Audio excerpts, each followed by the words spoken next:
What's that? It's still samurai Nick. Yo, Maya! Larry! What the heck is that? That was my girl Kayan's idea. She was all, if you like, put this here, it would be like, really cool. Dude, she gave it to me along with the banner. Wow, that's really impressive. She could find those for you. Well, she knows a lot of people. And that show's finished now, so she got a lot of them for free. Right.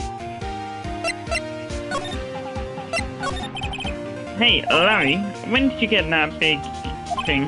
Huh? Oh, the big guy? I've had that for about a month, yeah. It's big here with the kids. Why wasn't it done Huh? Huh? Oh, right. The compressor was busted. The compressor? Yeah, it's that little unit by my hot dog stand. That's why I used the prayer in the Steel Samurai. Broke it a while ago, so I sent him for repairs. Oh, and how about you didn't play it by yourself? Yo, Nick! What happened with Reggie? Well, we made it through the first day in quarter, right? Don't know how good our prospects are from here on, though. Huh? Hey, Larry, do you know Mr. Edgeworth's secret weakness? He's terrified of earthquakes. He acts like a little boy. Huh? That's weird. I don't think he was ever like that in school. No? Really?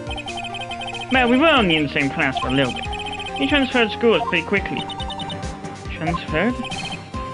Right, when the DO6 incident happened. Doesn't look like Larry knows about it, huh?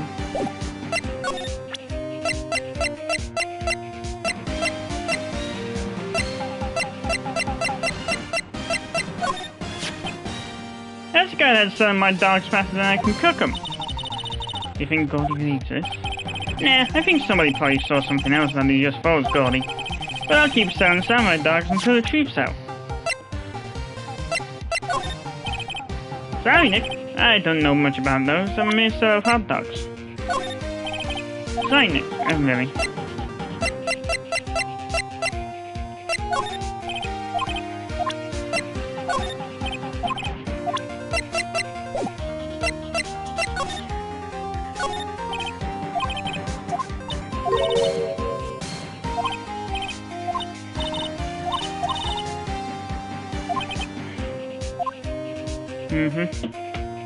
Try again.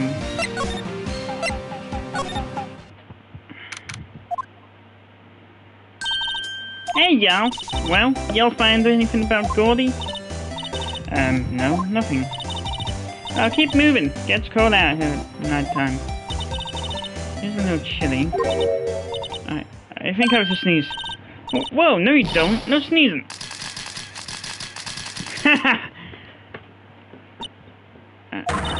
I told y'all no sneezing. So you set the camera to respond to things a little softer than a bang. The trigger one of Von Karma's finger snaps now. Oh, I'm sorry. Yeah, well, sorry's nice, but what about my film? Nick, paid lady. What happened? I learned something in today's trial, that's for sure. Testifying is serious business. That's why I decided not to talk about that case anymore. Huh? Whoa, didn't you say you had information about the case? Those Nallies? Like I said, I'll trade it for the dirt on Gourdy. What are you going to do if Gourdy doesn't exist? I'll quit being an investigative photographer. What? Some photos of my name so. That's a good one? You bet. A UFO. A UFO? Anyway, if I can't get a career making photo this time around, then that's it. I'll quit and go back to school. Huh? So you really are a university student? Yeah, well, I'm taking a break for a bit. Right. What are you going to do if Gourdy? Oh, really? You're still repeating it?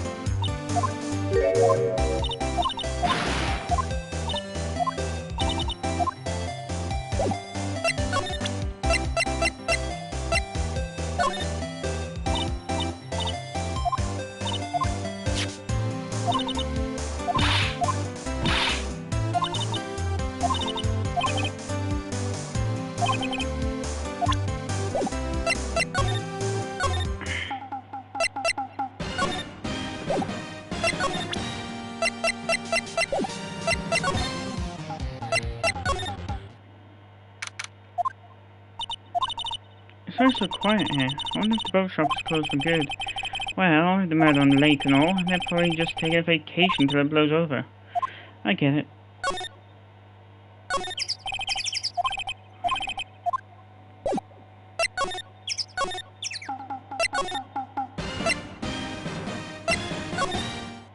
Damn it, didn't mean to do that.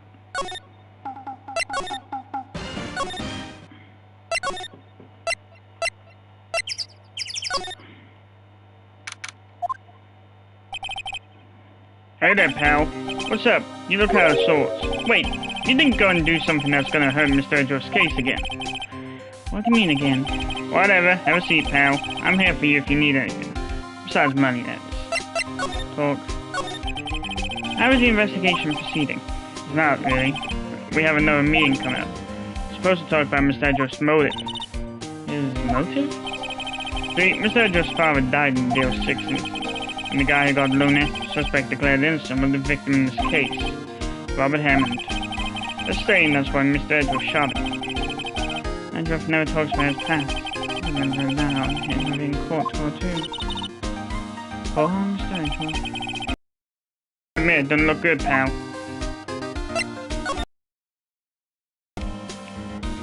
Say, Detective Gumshoe, do you know Gourdy? The monster down in Gourd Lake? Not personally.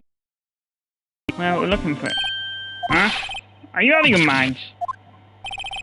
You got time to go wild monster hunting? How about doing a little... Oh, Detective Gumshoe is scaring me, Nick. I told Detective Gumshoe about the deal with Lotta. Nick, try telling him sooner next time. Sorry.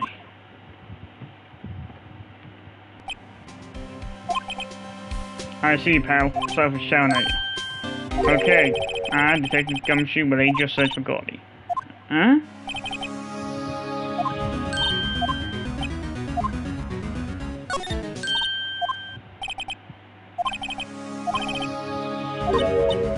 Missile?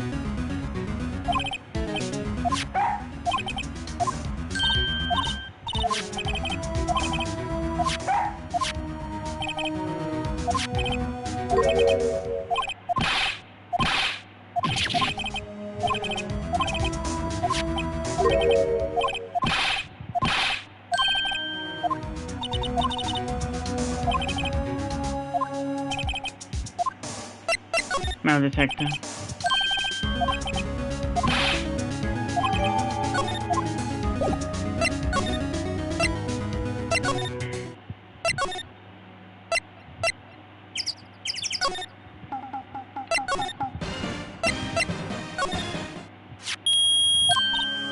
Nick! It's beeping, the metal detector's found something. Sure is loud enough about it. There it is, it must be in those bushes. Go check it out, Maya. Why do I have to check it out? Nick? Look. Huh? An air tank? Ah, the valve looks broken. Where's Gourdy? Maya? First of all, why would Gourdy be in the bushes? And second of all, why would the metal detector react to a sea monster? Oh. Huh? There's something wrapped around this air tank. Looks like a string of flags. Well, I might as well take it with us now that we found it. It's heavy.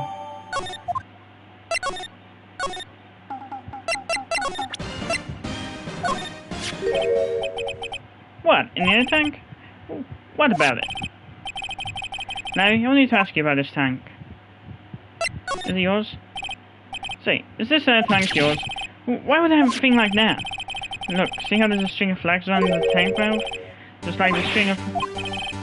Must be a coincidence. There are strings of flags everywhere these days. Like elementary schools. And used car dealerships. Look, why would I need a tank anyway?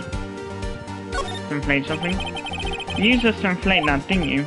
Inflate what? What else? That big puffy steel samurai.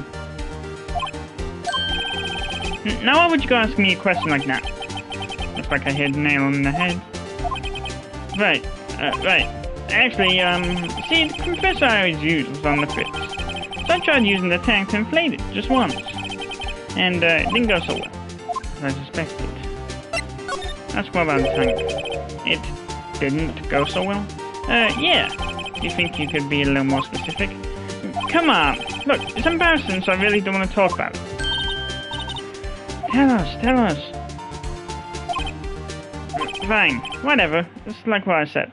And the compressor was busted, so I took the tank and tried to fill the samurai up with that. And then...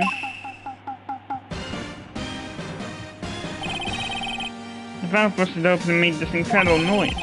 And that tank now took off like a rocket. And took my poor deflated steel samurai with it. What? Off in the Gourd Lake? Sure scared me out of my god, that's for sure. Talk. So the tank and the steel samurai you were trying to fill up flew away. What happened next? Well, all that happened on the 20th or so. 20th, a week ago. Now, as far as I could see, the tank went flying out into the lake. So I went out every night in a boat looking for it. I mean, Kion gave me that samurai, that steel samurai after all. And when did you find it? Just the night before last. It flew back way out there. It took me 4 whole days to find it. The night before last. Was the night of the murder! Sorry for not telling you, Nick. Actually, it was here on the night of the murder. But you see, I went home before midnight. So you didn't know about what happened? No. It's too bad. Not all bad. We've solved one mystery at least.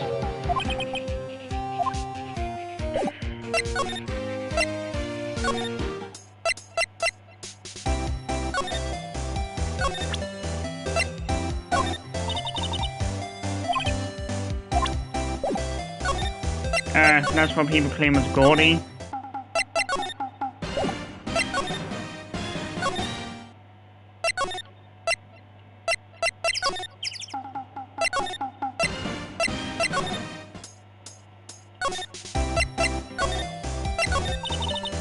Well, Mr. Lawyer, I got the info y'all need. Y'all got the scoop on Gourdy for me yet? Gourdy doesn't exist. Lotta, there's no such thing as Gourdy. What? How can y'all be so sure? Really, Nick? Y'all got some proof Gourdy don't exist? The proof that Gourdy doesn't exist is here. Of course I have proof. No lawyer worth his badge would make a claim without the proof to back it up. Here's proof that Gourdy doesn't exist. Take that! Well, now he's air tank. What are y'all doing with an air tank? This is Gourdy. Excuse me? What exactly are you saying, Nick? There's a stand near here. Oh, hotbox stand. There's a giant inflatable samurai doll there. About a week ago, an idiot, who happens to be a friend of mine, tried to fill it. He used the air tank, and when the valve flew, the tank flew into the lake. Apparently made a pretty loud bang when it flew. A bang? The tank, along with the still deflated samurai, fell into the lake. At the same time, a couple was taking a photograph of the lake. This photo. Wait, so you're saying that Gourdy is really the steel samurai? Well, there's a fine way to ruin a gal's dreams. I'm sorry, Lotta. Yeah, it's okay, you win. I'll give you your info like I promised. Oh, Lotta. So tell us this information you have. A promise is a promise, I guess. I overheard the cops around here saying something about the witness tomorrow. They said he was the caretaker of the Bovino place up the path here. Bovino? There's someone there? I mean, it looks so deserted. Just an old guy living all by himself. Y'all should go check it out. Thanks, Lotta. We will. Let's get cracking, Nick. Hold on. Something else? Yeah, not a murder. My camera clicked twice, you know. Wait, so you have another phone? Well, yeah, but there's nothing in it at all. Just a lake. I figured it wouldn't be much use as evidence, so I kept it to myself. Well, it might not be helpful at all, but here, take it. Bye now. Y'all take care. Time for me to pack up and leave. Oh, Lotta. It's all Larry's fault. The legend still lives on, I guess. The legend? Yeah, the legend of Larry, familiar to all who know him for any length of time. When something smells, it's usually the butts. Someone should whip that butts into shape.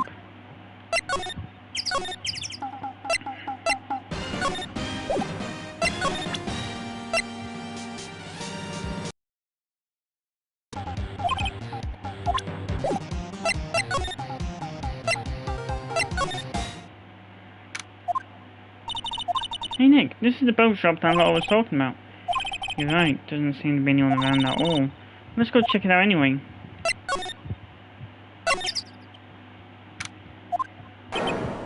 Meg, not you! Hey, is that Keith with you? Well, you two, Ben. I've been worried sick. Nick, you handle this. I think I'll leave this one up to you, Maya. Meg! Yes? Finally made up your mind, have you? My mind? You'll run the pasta shop when I'm gone? Pasta? Glad to hear it, glad to hear it. You make your old man proud. And you kids left the house, I didn't know what to think. How am I supposed to keep this place running, an old man like me? Polly, the kid's home. Hello, hello. Nick, what was that? A parrot, the one on that perch. Keith! Yes? I'll leave the wet noodle in your capable hands, Sonny. What the fuck is that voice? Nick, what's the wet noodle? Based on the available evidence, I'd say it's the name of his pasta shop. That's a relief, isn't it, Polly? Hello, hello. Are you up? He fell asleep, as he's relieved.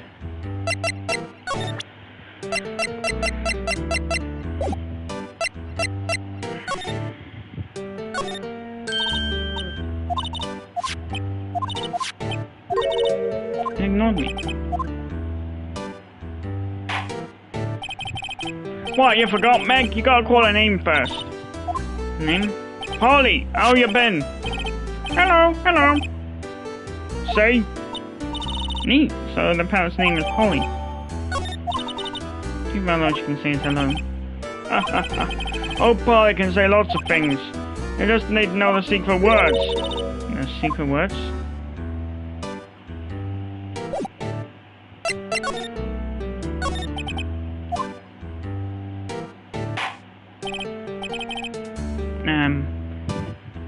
A pasta shop? Yup, the thing the wet noodle will live on when I'm gone. My father started, you know, so that makes you to the third generation. Meg? Yes? Tomorrow we'll start with the secrets of dough tossing. Dough tossing? You told Keith. Yes?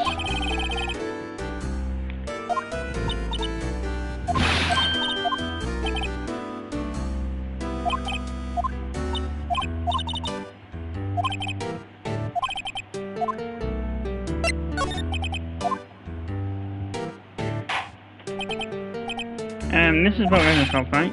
What are you talking about? This is the palace of pasta. The wet noodle. Though now that I mention it, we ain't got many orders for spaghetti lately. All the kids come up and say, yo, dude, we want to ride in one of your boats.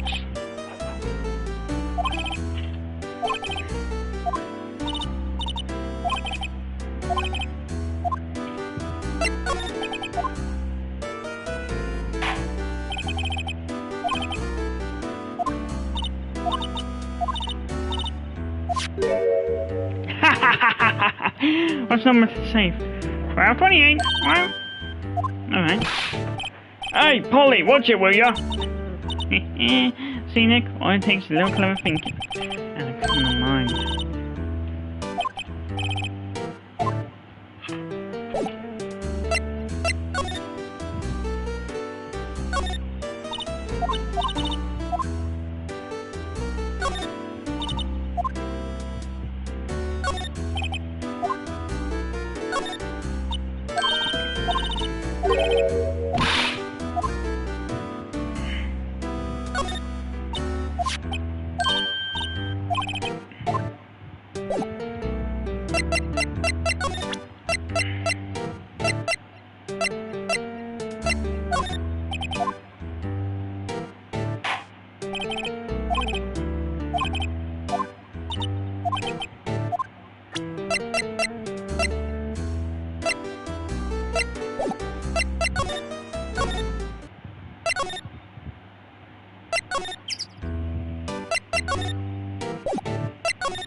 That a lawyer's badge? Yes, it is. I don't believe it. Some guy's first person working on my badge. I get it. Yep, I got you figured out now. You're not Keith. Nick, now's a chance to clear things up. Sir? No, I'm not Keith. And I'm not Meg either. We're here investigating a murder that took place on this lake the other night. Please help us. A lawyer, huh? Please, mister. Alright, I'll help. But on one condition. What's that? When this case is over and done, you run the wet noodle.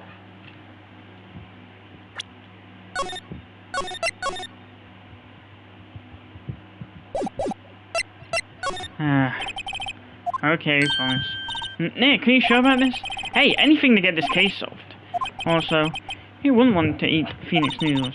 I, guess so. That's my boy. Good for you, Keith. Wait, didn't I just say... You too, Meg. Yes? You bring a tear to the old man's eye, you know. Now what was that you wanted to know? Speak up, Polly. Hello. Now he's talking to the bird again. Get him to talk to us.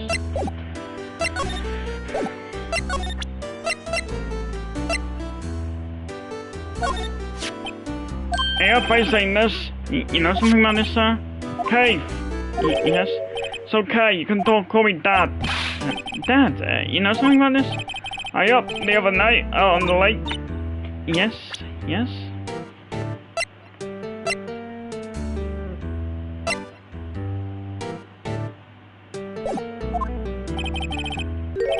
I know about that. I seen it. What? Tell us what you saw. Well, I suppose, since they're taking over the shop and all. God, that's a terrible impression of an old man. What you saw? I forget the time, but it was pretty dark outside. Probably night. Yep. It was after midnight, but okay.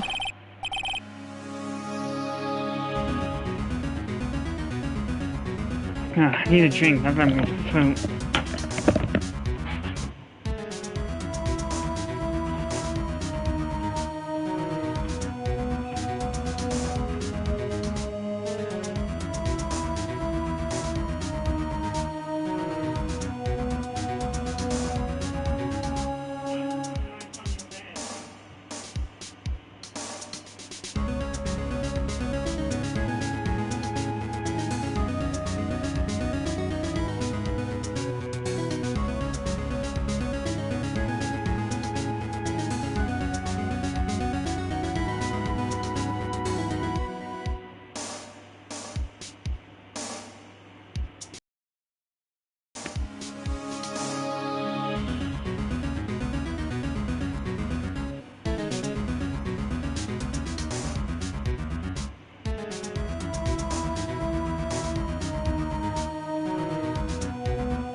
No idea why I gave him an old Yankees accent.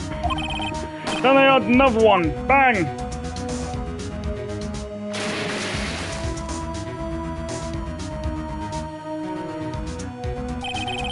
A little while later, this boat comes back. That young man walked by my window here. I was muttering something to himself. Hey up. What are you saying? Hey up. I forgot. I'll remember tomorrow by call time. Promise.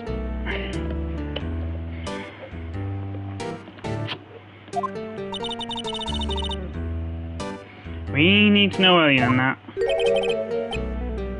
You know what, eh? Little Terry was just there. Terry? Yep, that kid next door. You know, he used to make him cry, remember? He was wearing this tattered old coat. Got himself some whiskers growing out of his face. Might be talking about Detective Gumshoe. He comes up and tells me to come down to court tomorrow. Really? Somehow I don't think we're gonna get much useful information from this guy. Maya, maybe we should be leaving. I think you're right. Oh, wait, I had one more question. Polly, have we forgotten something? Don't forget DL6. Huh? What did you just say, Nick? One more time, Polly. Don't forget DL6. What? The DL6 incident?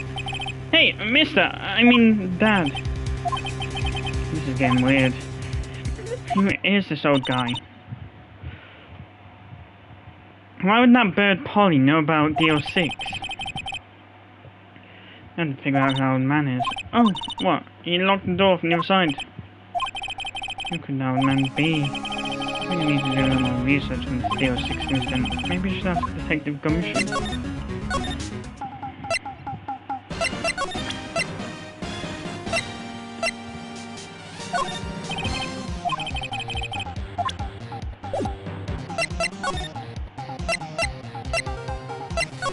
I wouldn't say about wearing long sleeves, but...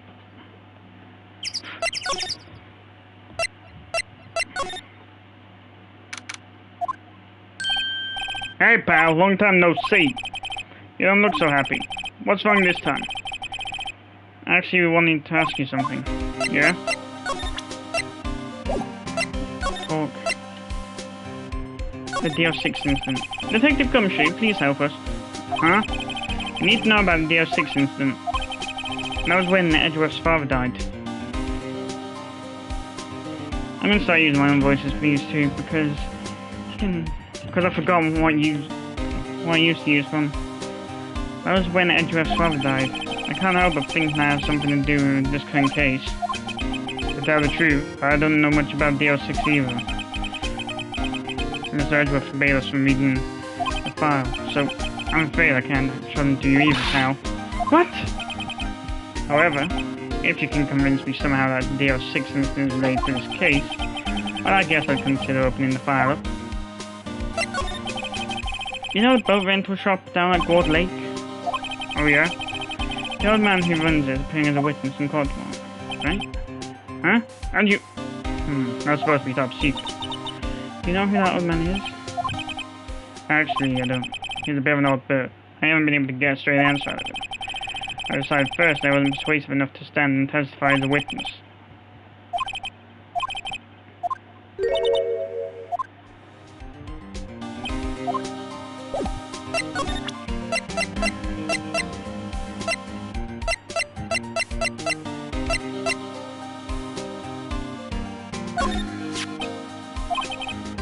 The old man at the boat rental shop, the parrot, knew about that incident. That incident? DL6. What?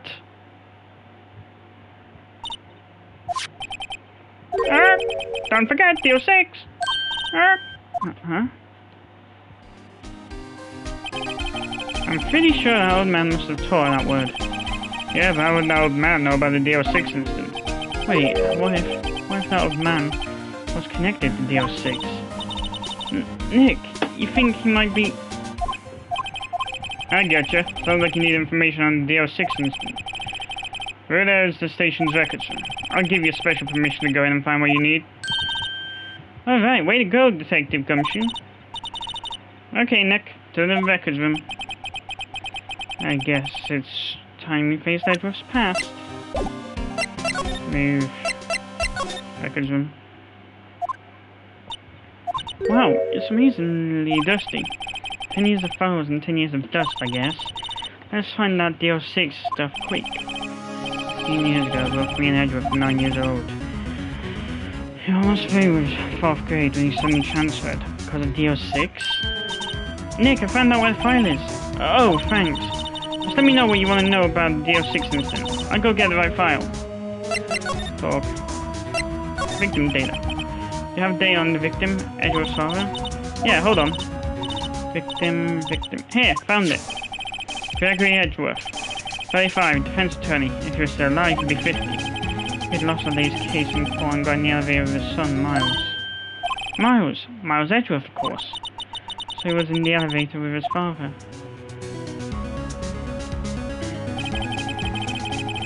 From the angle of the bullet and other evidence, it could not have been a suicide. The murder weapon, a pistol, was found in the elevator. The pistol had been fired 2 times. I don't know. Huh, it sounds just like this current case. What's going on here? Suspect data. Got any data on the suspect in there? That would be the guy that my mom got arrested. Hold on, this is it.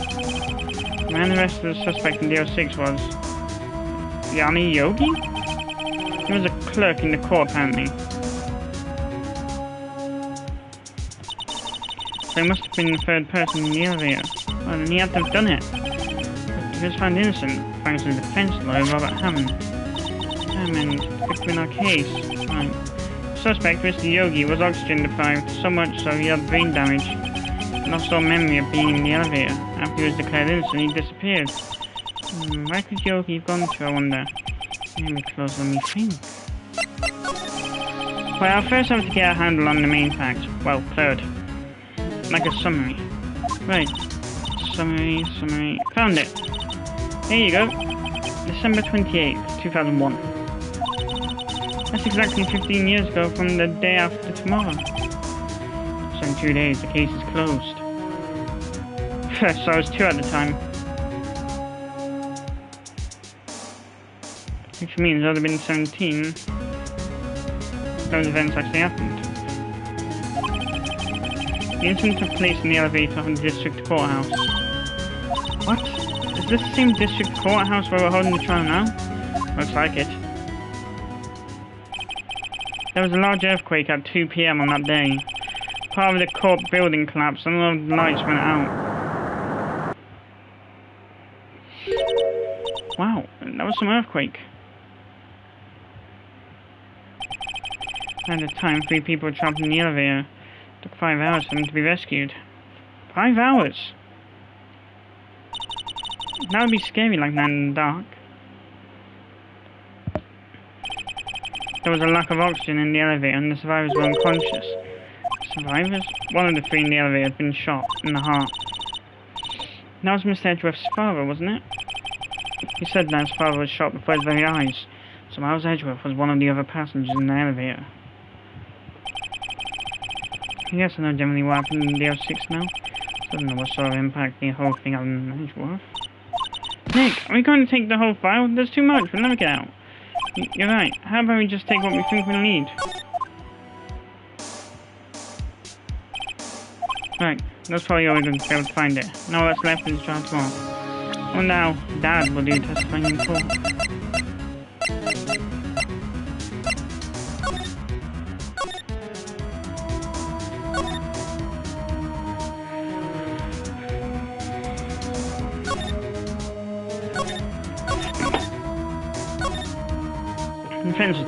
Gregory Edgeworth, defense attorney, trapped in an elevator returning from a lost trial of his son, Miles Edgeworth, age 9. 1 bullet was found in heart. The murder weapon was fired twice. Yanni Yogi, age 37, court bailiff, trapped in an elevator with the Edgeworths. Memory loss due to oxygen deprivation. After his arrest, fiancée Holly Jenkins committed suicide.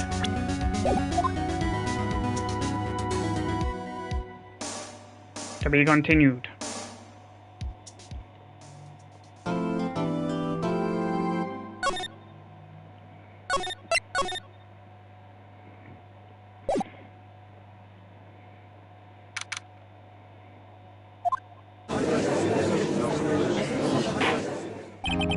Court is now in session for the trial of Mr. Miles Edgeworth. The defense is ready, Your Honor. Very well, apparently the prosecution is also ready. This is Judge anyway. Mr. Von Karma, your opening statement. Very well, no opening statement, so... Not so fast, Judge. I was taking a meaningful pause before speaking. Right, of course, a prediction. Today's trial will end 3 minutes from now. Order! Order! Mr. Von Karma, what is the meaning of your statement just now? Ah, must you question everything? It'll be over in 3 minutes. We have no time to waste. I'll call my witness now. Right? I call my witness, my decisive witness to the stand. A mysterious boat shop owner. Witness? Witness, state your profession.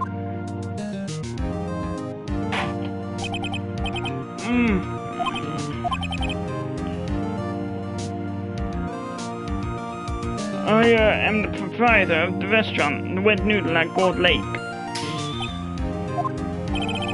And I also rent boats. No voice will take until my first. I'm changed a bit. Night of the instant during the boat rental shop, correct? Yep, I was. Please testify. Wait a second. I still haven't heard who this old guy is.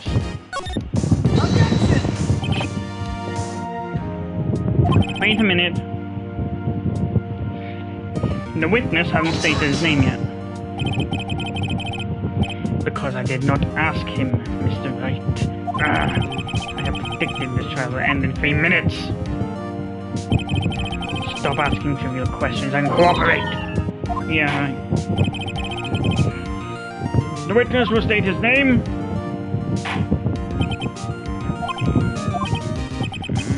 Well, I'm not very sure, yep.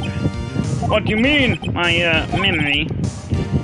Your Honor, the witness does not remember anything beyond the last 7 years. Ergo, he cannot recall his own name. He can't recall, you say? Yes, the incident in question took place 3 days ago. He can testify. Very well, let's hear his testimony then, shall we, witness?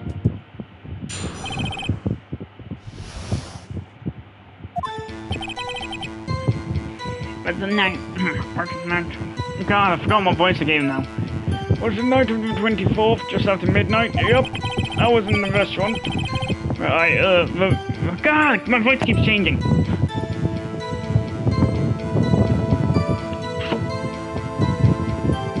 Yeah, I was in the...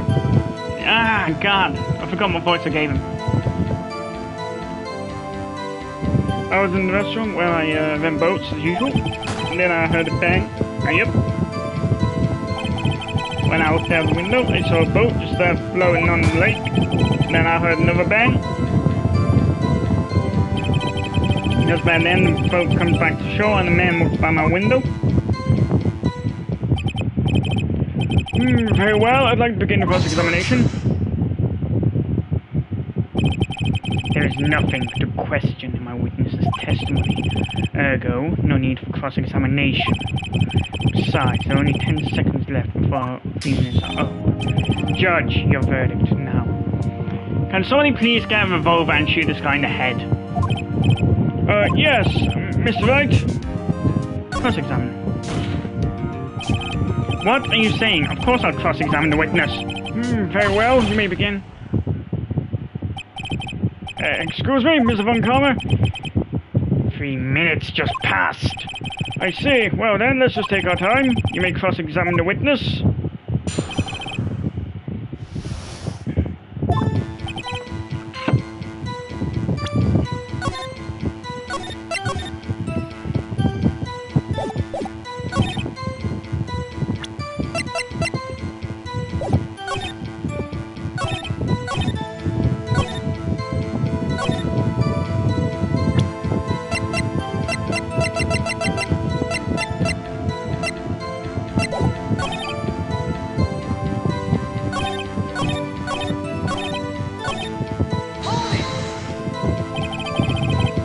midnight, you say?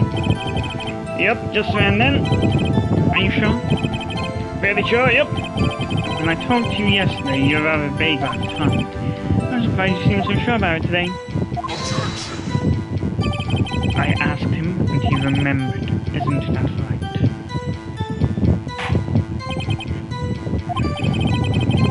Don't glare at me like that. I remember it clearly, I did. Yep. You see? Continue. I was in the God, I forgot my voice again. I was in the restaurant where I rent boats as usual. Then I heard a bang. Yep. When I looked out the window, I saw a boat just floating on the lake. Oh wait.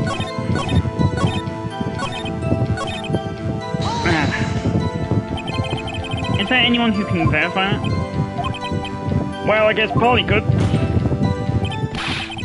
That's not good enough for a court of law. Mr. Wright, exactly what's not good enough? Your Honor, this, Polly is a parrot. Parrot? Don't be so hard on the girl, Keith, boy. Keith? The prosecution concedes that we cannot prove the witness was in the shop. Witness, please continue.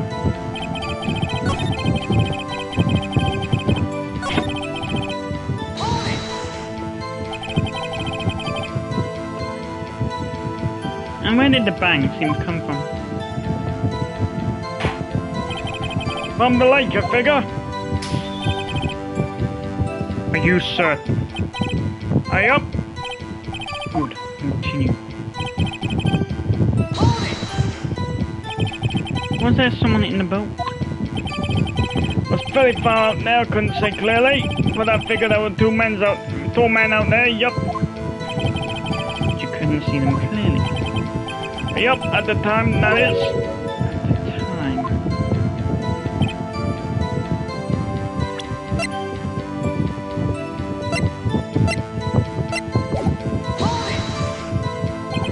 So you heard 2 gunshots total? Yup. That's what Bob said in the testimony yesterday.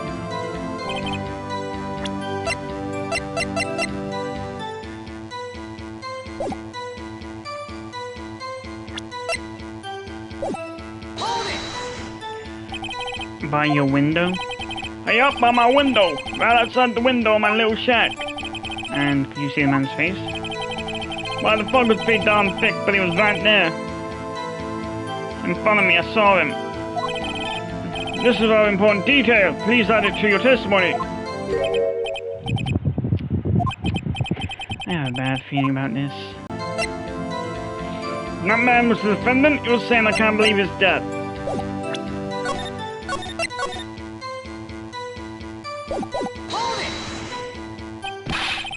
Are you sure?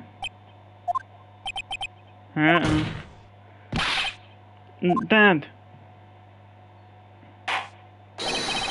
That's son, Keith. He said I can't believe it's dead as he was walking by, too. I probably just offended a lot of people by using that voice. Witness, are you sure the person you saw was Miles Edgeworth? It was him, not Edgeworth boy.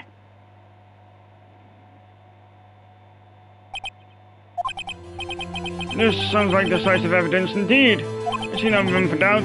On karma. You lured me into cross-examining so you could set me up for a fall. Nick, I don't like the way things are going here. Everyone in the courtroom is glaring at us. Dad, quick or this trial's gonna be over.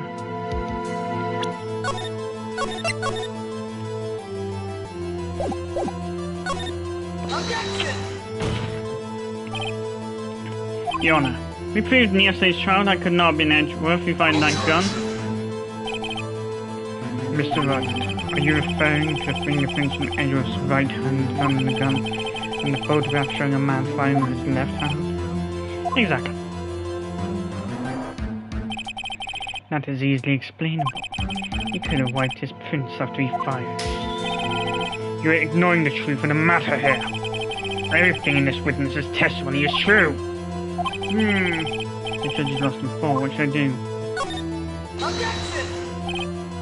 Your Honor, this witness claims that Edgeworth said, I can't believe he's dead. But his word is all we have. If he were telling a lie, Mr. Wright, in a court of law, the evidence tells all. Says the man who resorts to dirty methods to try and get guilty verdicts.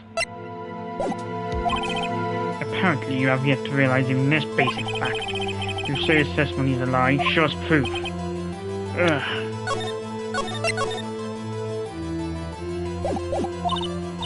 Nick, do we have evidence? Oh good, there's nothing I can do. Are you sure? To be honest, I don't know what to do anymore. Please, can you hear me, sis? Please, we need your help. Nick needs you. 3 minutes were perhaps too high an expectation. However, 15 minutes isn't bad. This must be a new record. Enough! The witness may leave the stand. This court sees no reason to further prolong the trial, nor is there any need. Can somebody please shoot Von Karma in the head? Maybe then we'll actually be able to do the trial normal. Nor is there any need for more time to decide the case against the defendant.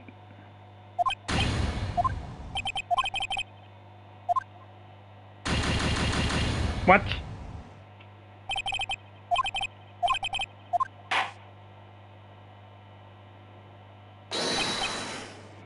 Wait!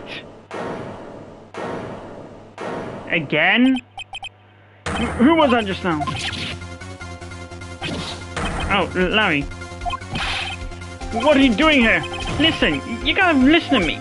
I was there in the park and I had a murder. I wasn't sure about it until just yesterday, but today I remembered it. Remembered what? The gunshot. I heard it too. Order? Thank God I don't have to put a fake voice on for Yogi anymore. What is the meaning of this? The verdict has been decided. I call for adjournment. One moment, Mr. Von Karma. So you say you heard a gunshot? Yeah, I did. A gunshot that night. I was sitting here in the audience listening to the testimony. Then I realized something he said was different from what I remember. Anyhow, I can't just sit and let you call it your murderer. It's just not right. I'll testify. Let me testify. Phew, I thought Maya was going to be kicked from court again. Order! Order! Well, this is the first time something has happened like this in my court. I'm not quite sure how to proceed. Judge, you've already given your decision. The trial is over. Nick, this is it. Larry's given us one final chance on this. He's right. If only one Larry could make things even worse. Mr. Edgeworth was just declared guilty, Nick. It doesn't get any worse. You're right. Okay. Your Honor, if there's another witness, it is our duty to hear him speak. Right here, right now. A waste of time. The verdict cannot be overturned. Allow me to speak my opinion. In all court proceedings, it is our duty to prevent an inaccurate verdict. In order to make sure no mistake has been made, every witness should be heard. What is this? I withdraw my previous verdict of guilty. Mr. Von Karma, I order you to call this new witness to testify. Now! What? The court will adjourn for a 5-minute recess. After that, we will hear this new witness. Court is adjourned.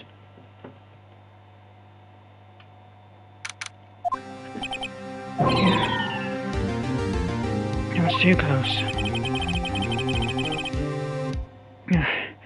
Sorry to keep you on the edge of your seat like that, Edgeworth.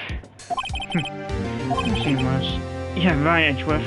Sweating bullets. I just wonder what Larry plans to say in there. Larry was at the lake that night? Yes. He said he went looking for the steel samurai balloon that flew into the lake. Alright, and he found the balloon in the air tank that night? Yeah. Hey, Edgeworth.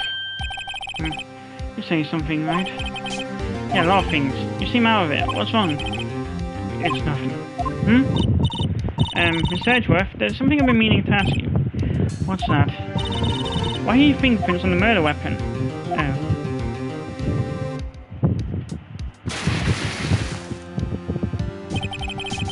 When he fell into the lake, I went into a daze. I couldn't understand what had happened. I couldn't think straight. Then I saw a pistol lying on the floor of the boat in front of me. I picked it up without thinking. I didn't have a reason, really. I see. Right. Yeah, this might be our chance. Our chance? One comment, only ever run perfect trials. Perfect trials? Perfectly prepared witnesses, perfectly complete evidence. That's the secret to success. This is the first time he's ever had to deal with something unexpected. He has to let someone he hasn't even talked to testify before the court. And that someone is Larry. What are you getting at? It's likely his testimony will be full of holes, right? That's right, Nick. No 10-minute trial this time. We'll milk this one for his work. Hey, it was 15 minutes! 15! Everything's on Larry now.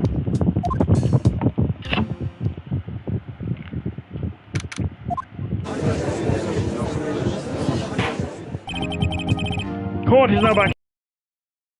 You testified to the court about everything that you saw on the night of December 24th.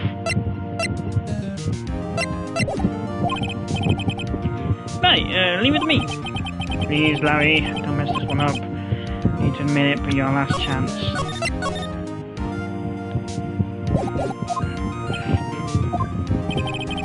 I'm calm, you even have time to prep his witness. I'm so bad to survive about this being our big break.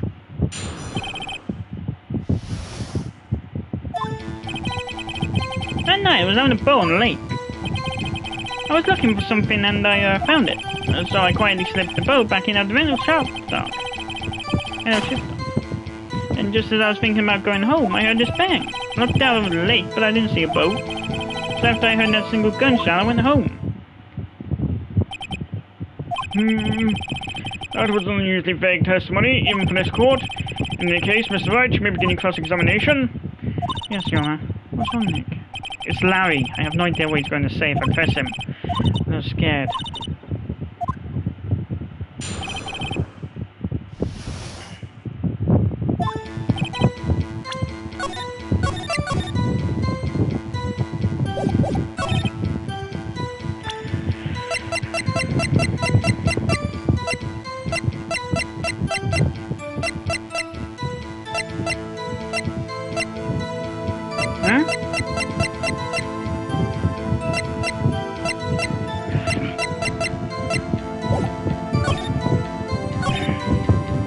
It was my no shop.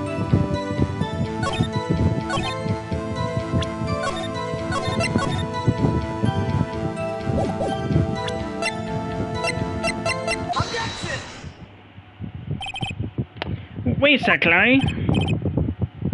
What? You only heard one bang? You sure? That's what I said. But Miss Lotta Hart testified yesterday that she heard 2 bangs. And the old man just now said the same thing. We both heard 2 gunshots at night.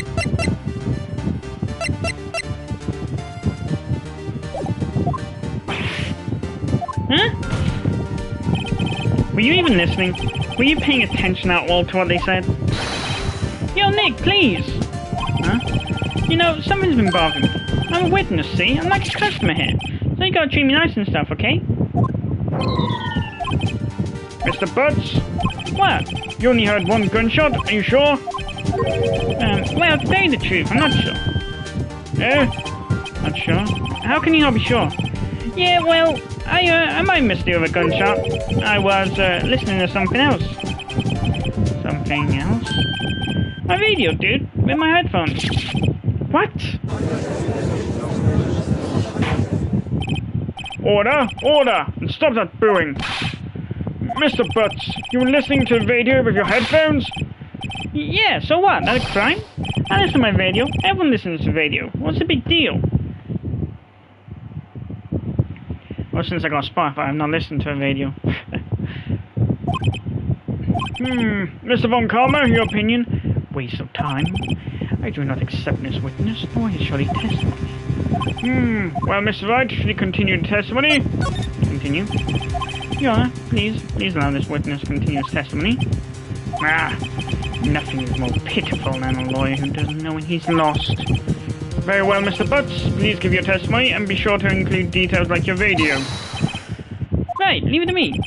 I wonder if there was any other way out of this. Believe me. what I heard. It's lonely being alone on Christmas Eve. That's why I was listening to an old request show on the radio, see? I was listening to it real booming loud, like, but I'm sure you heard that gunshot. I remember exactly what the DJ was saying when I heard it too. You were listening to your radio at a high volume? Yeah, what's the big problem? Can a man listen to his radio in peace? Isn't this a free country? I truly believe Larry has no idea what the problem here is. Judge, can you believe a word this witness says? What he heard was probably nothing more than a drum beat from the radio. True enough, it is difficult to believe his testimony. Wait, Your Honor. The witness said he remembers exactly what the DJ said when he heard the gunshot. Excuse me? DJ? An announcer, the guy who says things on the radio. Anyway, what this means is, when he heard the sound, no music was playing. The DJ only talks between songs, so he could have heard the gunshot from the lake. I'd like to cross-examine the witness, Your Honor. Very well, Mr. Wright. Can't believe I'm continuing this charade.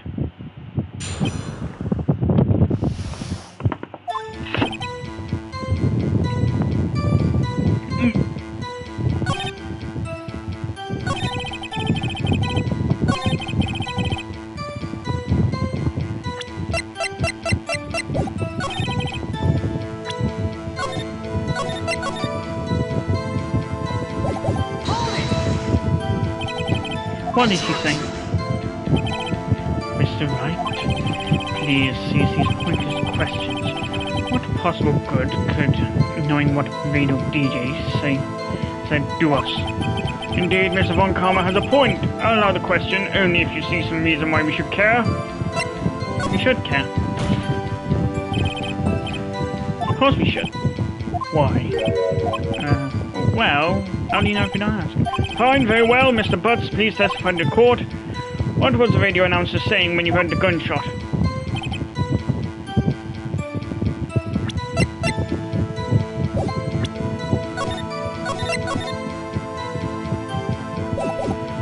Just when she said, hey, it's almost Christmas, I heard the gunshot. Wrong evidence. Load.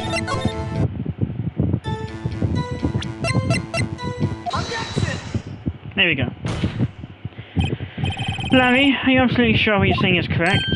Huh? What's with your face? You look scary, dude. Hey, if you're trying to scare me, you better know I don't scare at least. Something the matter, Mr. Wright?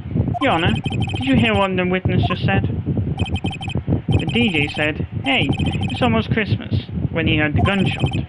Indeed, and? Almost Christmas means it wasn't Christmas. Do you realize what this means? When you heard the gunshot, it was still Christmas Eve. That would seem to be the case, yes. We should have heard that gunshot after midnight. This photograph is irrefutable proof of this fact. Let's see what the time was on the photo taken when the gun triggered Miss Hart's camera.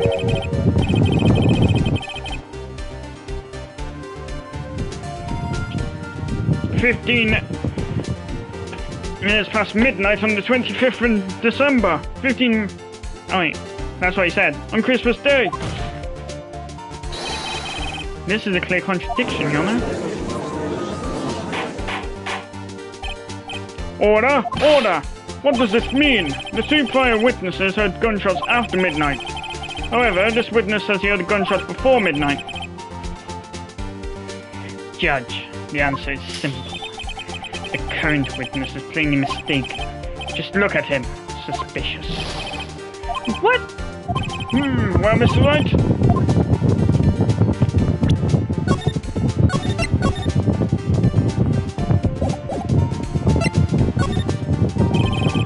No, he's not mistaken, Your Honor. You heard that gunshot before midnight. Intriguing. I'm assuming you have evidence for this wild claim. Show me evidence of the gunshot before midnight.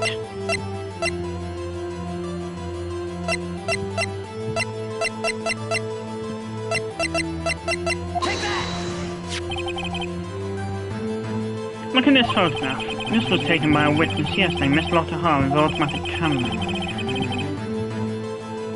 The timestamp on the photo reads December 24th, 11:50 p.m. Oh? But there's nothing on the lake in this picture. Your Honor, the real issue here is not why nothing is shown in this photograph. It is why this photograph exists at all.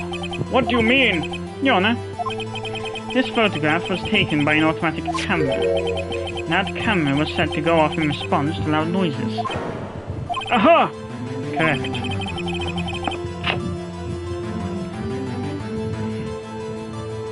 There was a loud noise on lake at 11:50 p.m. That is why this photo was taken. In other words, when Larry heard that gunshot, it was most definitely still Christmas Eve. Indeed, it would seem that is the case. Then where does that leave us? Miss Hart testified that she heard the gunshots after midnight. Are you claiming she was mistaken? Not at all, Your Honor. It is a fact that the camera also triggered after 15 minutes past midnight.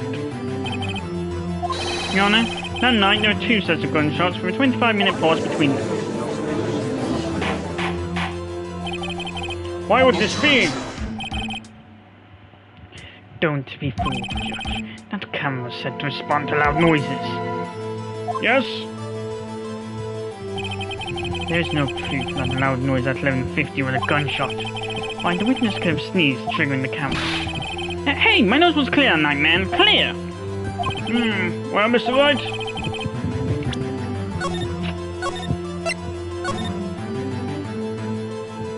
There's no turning back now. Can you prove that the loud noise at 11:50 p.m. was indeed a gunshot?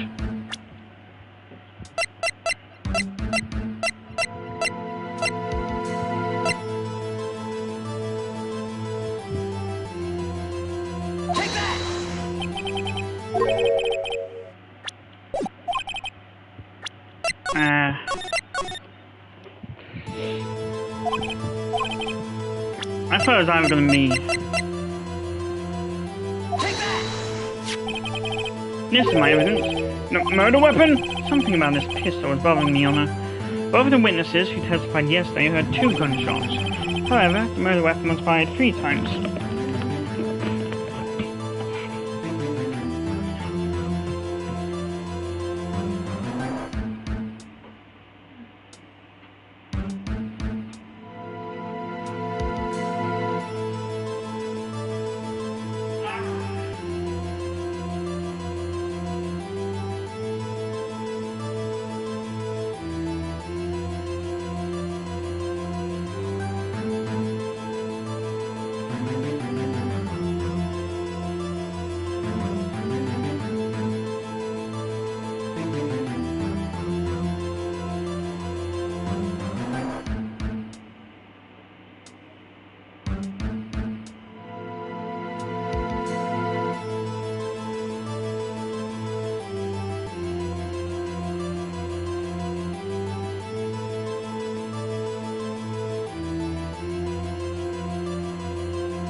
When then was the last shot fired?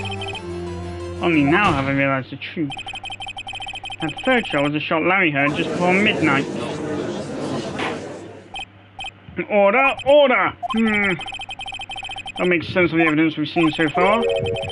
However, this leaves me wondering exactly what did happen that night on the lake. Exactly. If this is true, there were two sets of gunshots separated by 25 minutes. One after 11:50 and another after 15 minutes after midnight. Why, I ask you, why? Wait a second.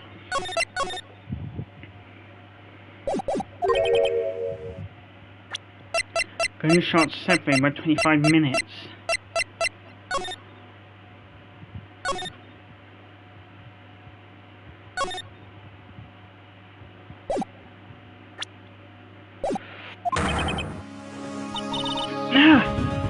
What's wrong, Nick? I have it! Huh? Remember the case from the Steel Samurai? Huh? Yeah, of course I remember it. The murderer in this case had the same idea as the murderer in that case. What do you mean? Maya? Yes? If I'm figuring this out now, we'll never overturn Edgeworth's guilty verdict. Got a hunch I'm going wrong with it. Right, I mean, is this safe? Safe? We've already got a guilty verdict. I have nothing to lose. You just watch and let me know if I say anything that sounds fishy, okay? Right, Nick? Your Honor? Yes, Miss Wright? The testimony just now has cleared up this entire case. What do you mean, Mr. Wright? So, you finally realised the truth. There can be no other murderer here than Miles Edgeworth himself. Wrong, Connor. The man was shot that night, but it wasn't Edgeworth who did the shooting. Listen, Rocky, take a deep breath and consider the facts. At the time of the murder, one boat was on the lake. This was shown by the witness's photograph. The defendant, Edgeworth, and the victim, Robert Hammond, were on that boat.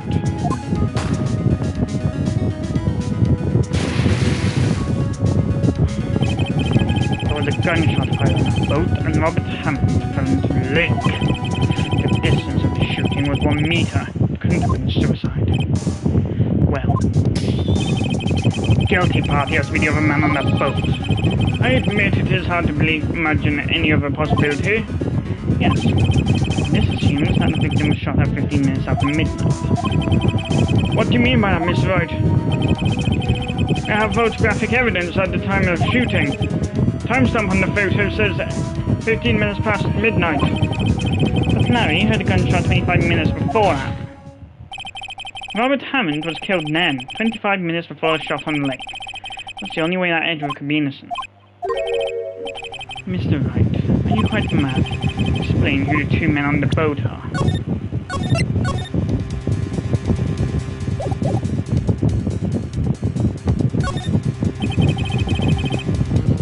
I was the murderer and Robert Hammond. What do you say? That contradicts with what you just told the court. You said that Robert Hammond had been killed 25 minutes before this gunshot. Oh yeah. I had a brain fart there.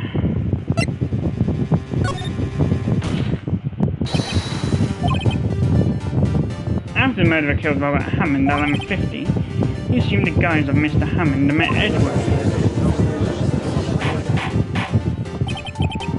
What? Are you serious? Yes, Edgeworth won't tell us why he went to the lake. However, I have a hunch. That night, Robert Hammond called Edgeworth to the lake. Now Edgeworth didn't know Robert Hammond's face that well. That's why he didn't suspect anything when the murderer took Robert Hammond's place. I'm not sure what to make of all this. Ludicrous. Mr. Wright, tell us the name of the murderer then.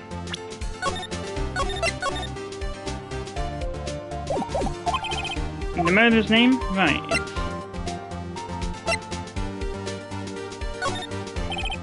Actually, I don't know the murderer's name.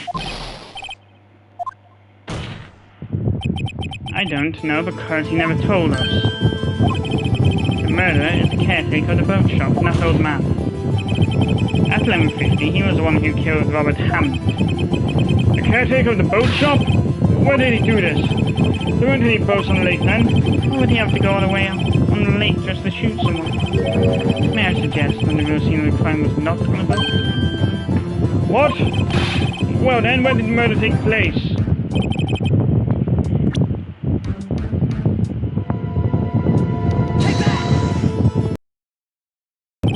Yeah, of course.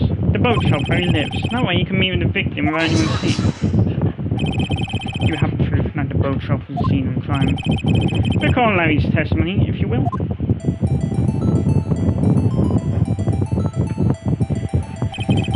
That night he was out on the lake in a boat, searching for something. He finds it and returns the boat. And just as he's starting to head for home, he hears a gunshot. Your Honor, even though he was wearing headphones at the time. In other words, the gunshot was very, very close by. And where would that be if he had just returned the boat? The boat shop? Mr. Wright, what happened that night on Gourd Lake? Ah yes, and welcome to the stream. Kind of multitasking. Please tell the court from the beginning.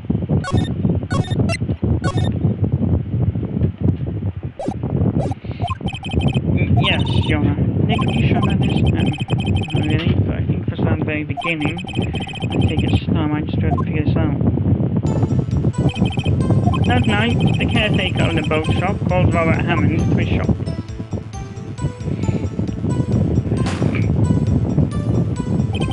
And this was around 11:50. That was when the gunshot that Larry heard was fired. After that, the caretaker put on Robert Hammond's coat. He became Robert Hammond. Then he got in the boat with Edgeworth and went out into the middle of the lake.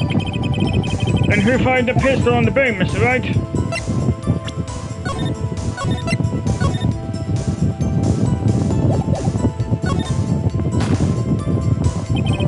Of course it was the murderer who shot the pistol.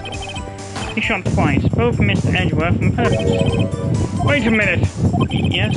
Why would he shoot twice if he didn't mean to hit anyone? Details. No one is, Mr. Wright. The moment you run out of explanations, the moment you lose. Tell us why the murderer had to fire twice.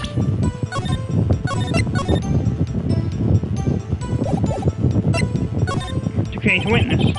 I believe he shot twice to create a witness, Your Honor. Create a witness? The murderer lifts his pistol and fires one shot. That ensures that anyone who heard the shot would look at the lake. Indeed, Miss Hart did exactly that after hearing the first gunshot. Next! The murderer waits a bit and he fires again. Then... the murderer jumps from the boat himself, leaving the pistol in the boat behind him. I see. There's someone looking from the edge of the lake. It appeared that one of the men on the boat had shot the other. The murderer didn't know about the automatic camera, of course. That's why he shot twice to draw attention to the boat. Once you realise that, everything else falls into place. The boat shop caretaker swam back to his shop. Then he put Mr. Hammond's wet coat back on the body.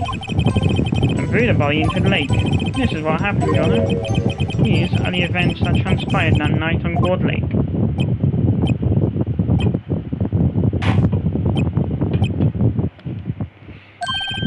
Bailiff, bring out the witness from before. The boat shop caretaker, quickly.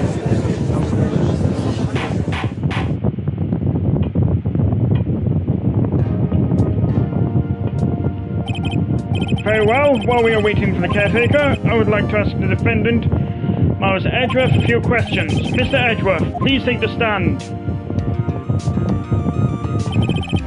Mr. Edgeworth, you heard what the defense has said? Yes. Well, why did you go to the lake that night? What Wright has said was mostly correct. Astonishingly so, actually. Yes, several days ago I received a letter. The letter was signed Robert Hammond. He asked me to come to the boat shop by the lake at midnight on Christmas Eve. He said he has something very important to discuss with me. Something important? I'm sorry, I can't say what it was. Your Honor, sir. Bailiff, we are conducting a trial here. I ask that you remain quiet. The witness has disappeared. He's not at the boat shop either. What? What should I do? Find him quickly. We cannot allow him to get away. He's got nothing to fear. He's got nothing to hide. He did a bunk, which means he's got some... Which means he's worried. Which means he's got something to hide. Mr. Von Karma, your witness has disappeared. Search warrant has already been issued. It goes without saying that I cannot declare a verdict under these circumstances. I will extend the trial until tomorrow, the final day allowed. I request that the police department utilize all its forces to find that witness. Am I understood? One more thing. Just who is that boat shop caretaker? I think his identity has become very important to this trial. I want him. I want to know who he is. Very well. Court is adjourned.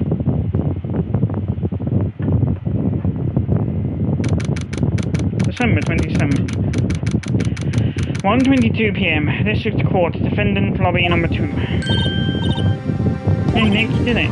Yeah. Well, at least we got out from under that guilty verdict. And what about Larry? No, something else. Even Von Karma didn't know what to do with his testimony. Oh, he really helped us out. Sure. Once I sifted through his unique testimony. Still, he did save us. I just wish our case weren't so down to the wire all the time. I know what you mean. Sometimes I feel like it's us on trial instead of our clients. Hey, Edgeworth. Mr. Edgeworth? Did you say something? It looks so pained. I mean, it looks like you're probably going to get off the hook. If you try to smile just a little, relax. I'm sorry, but I fear it's not over for me yet. What do you mean? Right. Something that's been troubling me for a long time now. I don't know whether or not to tell you. Edgeworth, no, it's a little time left. I want to tell you to get it off my chest, but I can't make up my mind. What is this about, Edgeworth? It's a nightmare I've had. A memory of a crime that I committed. A crime you committed? A memory of a murder.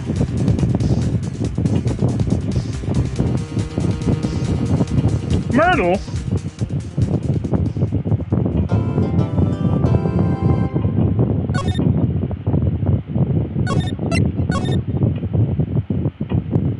Safely investigation. 4 viewers. That's more than I've ever had. That's a joke, family. Welcome to the stream. What was Mr. Edgeworth talking about? Memory of a crime that I committed. A memory of murder. Do you really think Mr. Edgeworth killed? I don't believe it. Edgeworth. Some painful memories and trouble recently. But it never takes someone's life. Never. Nick. Yo, how's everyone doing? What do you think of my performance today? I had them swooning in the aisles, huh, Maya? Swooning? Me? Oh yes, I do remember feeling faint. Right on, tell me the truth. It's like love at first sight, right? Right, Nick? Huh? Me? Maybe my heart skipped a beat or two. I think you can do better than that. Come on, I saved Edgeworth in there, dude. Edgy. You guys should be bowing before me. Yeah, bow before your hero. Larry, you really helped out in the trial today. You did. If you weren't there, Larry, I'm sure Miss Edgeworth would have been found guilty. Welcome to the stream again.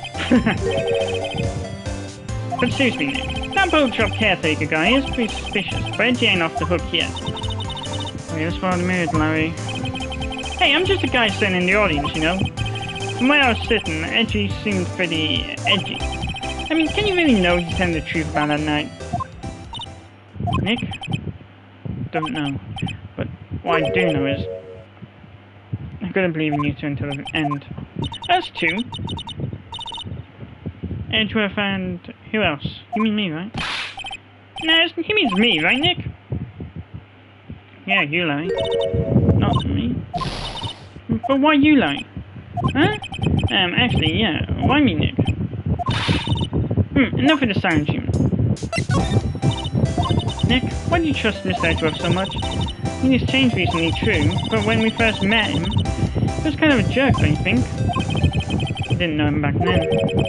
Back when you wanted to become a defense attorney. Wait, was that when you two were classmates?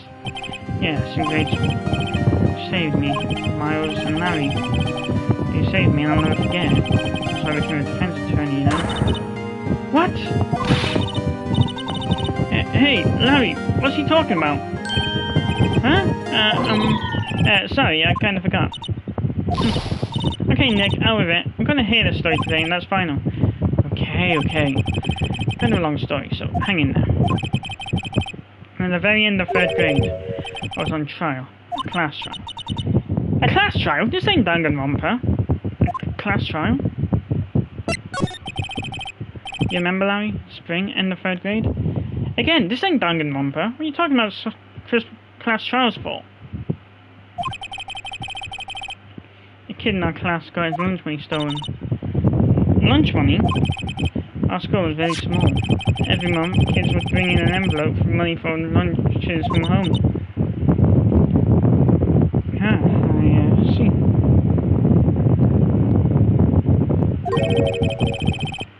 Anyway, this kid's envelope disappeared, with $38 still inside. Oh yeah, now that you mention it, I do remember that. I can see why you'd forget. You were out of school that day. Anyway, the envelope had been stolen during PE class. I was going down with a cold, so I skipped PE that day. I was only one non-class. So, they thought you did it? Yeah, kids in class said I should be put on trial. Trial? So, next day we held a classroom trial with me as a defendant.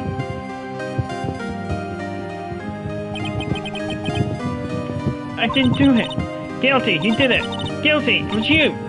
Thief! Get the money back. Just me, you did it. You can't hide the truth. Tell us the truth. We're not going to play with you anymore. Yeah, no ball in my eraser. You shouldn't be allowed to in the real eraser. Give me back my 50 cents I loaned you. Hey, did you go to the bank the other day? Now, Phoenix, you know you shouldn't steal people's money. It's not right. In the end, even the teacher had done it. Go over and apologize, Phoenix.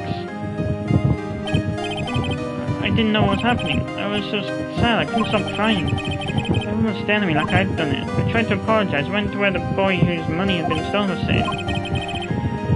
That's what happened. You shouldn't have to apologize. The only thing that belongs in a trial is evidence. Anything else has no place. You should all be ashamed.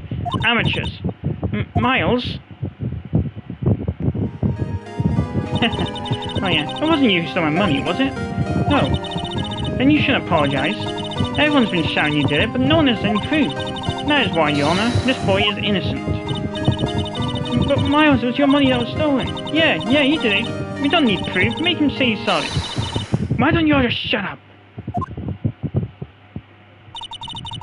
This is always how it is. Everyone ganging up and picking on one person. Just think how he feels. Say he didn't do it, so he didn't do it.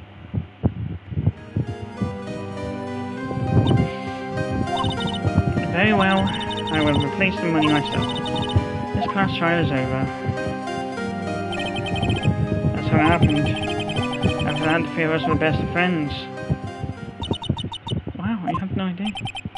Yeah, I had no idea either. I mean, I forgot. That's when I learned what it meant to be alone. Totally alone without a friend in the world. You did a good thing, Larry. Yeah, well, I was just lucky that I took the day off from school. I've been there, they would have thought I'd done it. So I took it kind of personally, see? And something smells really gross. Anyway, Edgeworth and I talked after that class trial. So I heard his father was a defense attorney. I remember his eyes would shine when he talked about his father.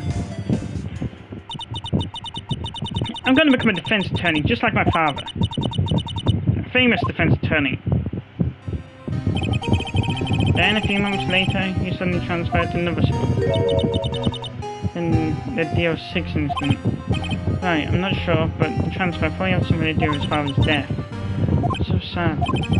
It was several years later when I heard Edgeworth's name again. There was an article about him in the newspaper. The headline was something like, "Dark suspicions of a demon attorney. Fabricating evidence, manipulating testimonies, covering up facts." The article said he'd do anything to get a guilty verdict. Why? What happened? I mean, that's not the Edgy I used to know at all. That's what I thought too. I tried to get in touch with him, I don't know how many times. He never replied. I guess he didn't want to see his old friends.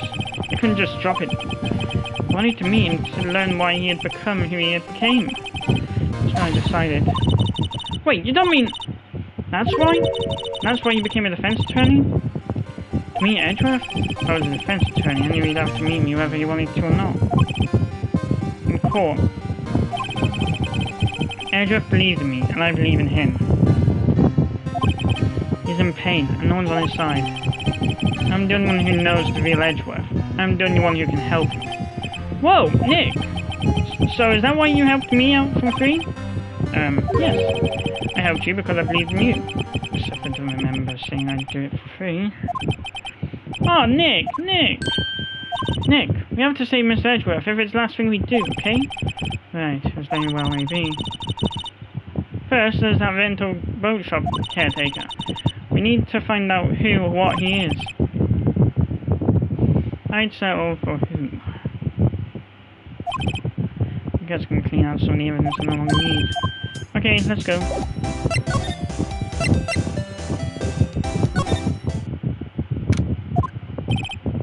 Looks like Detective Gumshoe hasn't gone back yet. Gumshoe? You won't be coming back today. Oh, really? You said there was some guy you had to arrest by tomorrow. Boat shop caretaker. You shouted something about, catch him if it's the last thing I do, pal. Good luck, Gumshoe.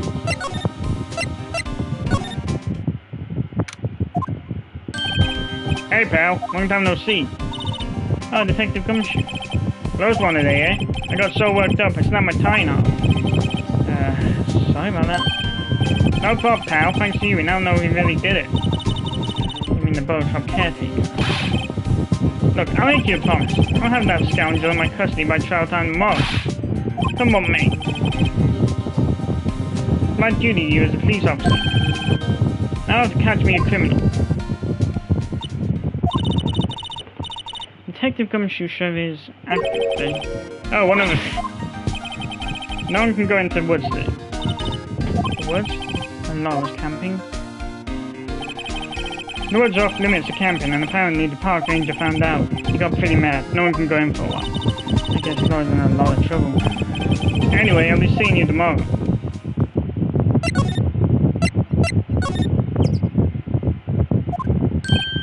Huh?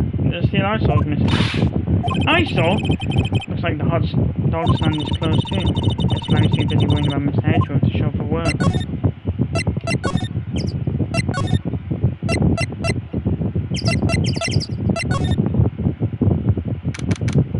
December 27th. Detention Center. Visitors room. You look as grim as always.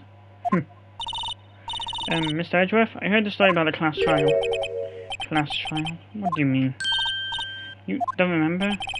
No, I don't. Your lunch money was stolen, wasn't it, in 3rd grade? Lunch money? Oh, right, yes, I seem to remember something like that. Nick, I think you're the only one who really remembers. Well, it probably only really mattered to me anyway. Mr. Edgeworth, didn't you know? That trial was the reason Nick became a defense attorney. Ridiculous. Gee, thanks. That said, it does sound like the kind of thing you do. You haven't changed a bit, have you, Wright? So simple to a fault even. Well, maybe, yeah, but... I think you changed too much, Edgeworth. Perhaps. Talk. What's your relationship with Von Karma? He's my teacher, and a man who deserves respect. And everything I know of ultimate techniques from him. So he's like my sister was to you, Nick. He's a perfection of small things. In court, in his personal life, he's obsessed with doing everything perfectly. Perfectly, huh? No one cases he has taken on, none are left unsolved. And not one suspect was declared innocent, ever. But that's... I know. It's possible some of the suspects were indeed innocent. However, it's impossible for us to accurately determine that in every case.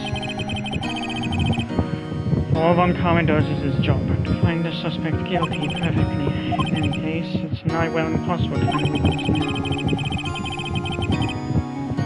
Should a weakness appear, he would do everything in his power to make it go away. Edward, if what you're saying is true, you're headed for a guilty sentence. He's right! Now's no time to face the enemy, Mr. Edgeworth. Strange situation in which I found myself in. Hey, Edgeworth, why didn't you become a prosecutor anyway? You used to look up to your dad. You said you wanted to become a defense attorney, right? I couldn't let myself deny reality like you. What do you mean? My father was taken from me, and you want me to defend criminals? I'm sorry, Wright, but I'm not that good of a person. One suspect was apprehended in your father's murder, right? Yes, the man trapped in the elevator with my father. His name was Yanni Yogi. He had to be the shooter, and we look at it. He was found innocent. That defense attorney got him off the hook.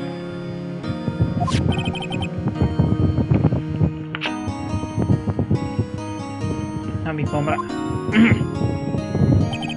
Robert Hammond. Not Dave, 15 years ago. The three of us were trapped in that elevator for 5 hours. When we were rescued, we all suffered oxygen deprivation. I had lost all memory of the murder. You lost your memory? Even now I can't recall what happened in the elevator. That was the crux of Yogi's attorney's argument in court. He claimed Yanni Yogi had not been of sound mind. Due to oxygen deprivation, Yogi was released due to lack of evidence. Innocent.